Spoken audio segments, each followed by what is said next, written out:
Hello everyone, আজকে আমরা দশম শ্রেণীর আলো অধ্যায়ের একটা গুরুত্বপূর্ণ টপিক নিয়ে আলোচনা করব। সেটা হচ্ছে আলোর প্রতিসরণ বা রিফ্লেকশন অফ লাইট। আলোক রশ্মি যখন কোনো স্বচ্ছ সমসত্ব মাধ্যম থেকে অপর কোনো স্বচ্ছ সমসত্ব মাধ্যমের উপর তির্যকভাবে আপতিত হয়, তখন দুই মাধ্যমের বিভেদতল থেকে আলোক রশ্মির গতির অভিমুখের পরিবর্তন ঘটে। এই ঘটনাটিকে বলা হয় আলোর প্রতিসরণ।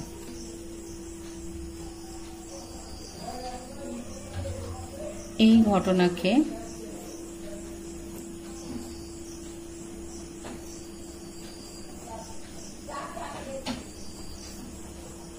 এবার আমরা প্রতিসরণের চিত্র অঙ্কন করব। হচ্ছে দুই মাধ্যমের বিভেদতল। এবার এই মাধ্যমের ওপর আলোক রশ্মি একটা স্বচ্ছ সমসত্ব মাধ্যম থেকে অপর স্বচ্ছ সমসত্ব মাধ্যমে যদি তির্যকভাবে আপতিত হয়, এইভাবে আলোক রশ্মিটা এসে পড়ছে। এবার কি হবে?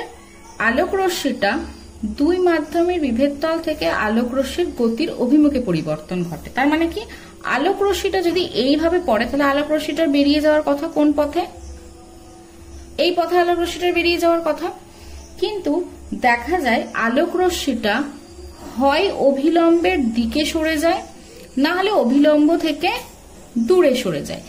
এই ঘটনাটিকে বলা হয় আলোর প্রতিসরণ। এইটা যদি আমাদের অভিলম্ব হয়, কোনো কোনো ক্ষেত্রে দেখতে পাওয়া যায় আলোক রশ্মিটা অভিলম্বের দিকে সরে আসছে বা অভিলম্ব থেকে দূরে সরে যাচ্ছে, সেই ঘটনাটিকে বলা হয় আলোর প্রতিসরণ।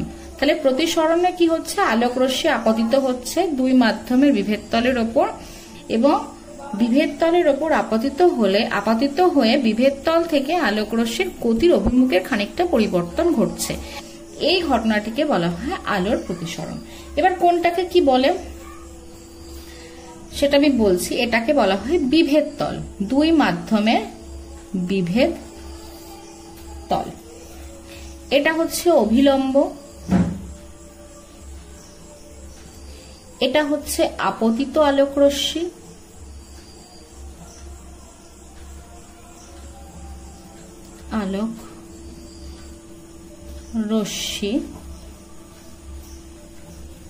আর এটা হচ্ছে প্রতিসৃত আলোক রশ্মি।